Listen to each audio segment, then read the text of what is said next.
EKYC గడువు పెంపు ఈ నెల 31 వరకు అవకాశం. రేషన్ కార్డుదారులకు కేంద్ర రాష్ట్ర ప్రభుత్వాలు శుభవార్త అని చెప్పేసి అంటూ ఉన్నారు. ఏదేమైనప్పటికీ రేషన్ కార్డు ఈకేవైసీ అని చెప్పేసి చెప్తా ఉన్నారు. ప్రతిదానికి ఈకేవైసీ ఆధార్ లింక్ చేస్తూ ఉన్నారు. మరి ఎందుకని చెప్పేసి ఓటర్ ఐడికి ఎందుకని చెప్పేసి ఈకేవైసీ కావచ్చు ఆధార్ లింక్ వేయలేకపోతా ఉన్నారు. ఎస్ఐఆర్ చేస్తూ ఉన్నారు, సంతోషం.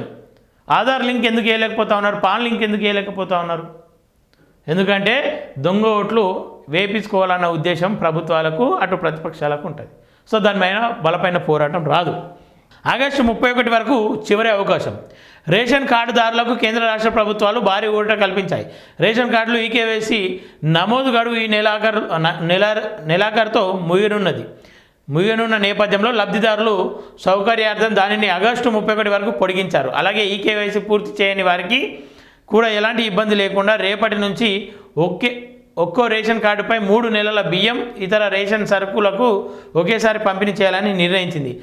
సూపర్ ఎల్ఈఓ ప్రభావం నేపథ్యంలో ముందస్తు చర్యల్లో భాగంగా కేంద్ర ప్రభుత్వం రేషన్ కార్డుదారులకు 3 నెలల బియ్యాన్ని ఒకేసారి అందించేలా అన్ని రాష్ట్రాలకు ఆదేశాలు జారీ చేసే అవసరమైన బియ్యాన్ని ఇప్పటికే పంపిణీ చేసింది.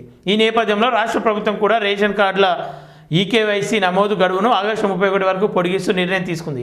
తొలుత ఈ వెసులుబాటును జీహెచ్ఎంసీ పరిధిలో లబ్ధిదారులకు మాత్రమే వర్తింపజేయాలని భావించినప్పటికీ ఇతర జిల్లాల నుంచి వచ్చిన విజ్ఞప్తులను పరిగణలోకి తీసుకున్నారు. ఎస్ఐఆర్ ప్రక్రియలతో పాటు పలు జిల్లాల్లో కురుస్తున్న భారీ వర్షాల కారణంగా గడువు పెంచినట్లు వెల్లడించారని చెప్తా ఉన్నారు. సో రేషన్ కార్డు ఈకేవైసీ చేసుకొని వాళ్ళు ఎవరన్నా ఉంటే చేసుకోండి.